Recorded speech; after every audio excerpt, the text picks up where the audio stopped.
டிஎன்பிசியில் குரூப் 2 எக்ஸாமில் ஜென்ரல் ஸ்டடீஸில் எதிர்பார்க்கக்கூடிய கேள்விகளை பார்த்து வருகிறோம். முதல் கேள்வி, சமண மதத்தில் இருந்தபோது அப்பர் இவ்வாறு அறியப்பட்டார். ஹரிசேனர், தீர்த்தங்கரர், சிவஞான சித்தியார், தர்மசேனர். விடை தர்மசேனர். அடுத்த கேள்வி, கோன் பாண்டியன் என்று அழைக்கப்பட்டவர் யார்? முதலாம் மகேந்திரவர்மன், மாரவர்மன் அரிகேசரி, நரசிம்மவர்மன், சுந்தர பாண்டியன். விடை மாரவர்மன் அரிகேசரி. அத்வைதம் என்னும் தத்துவத்தை இந்து மதத்திற்கு வழங்கியவர் யார்? ஆதிசங்கரர், ராமானுஜர், ராமானந்தர், சைதன்யர். விடை ஆதிசங்கரர். மராத்திய மன்னர் சிவாஜியின் சமகாலத்தவர் யார்?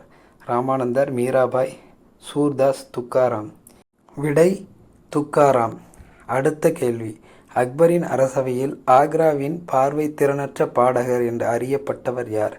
விடை சூர்தாஸ்.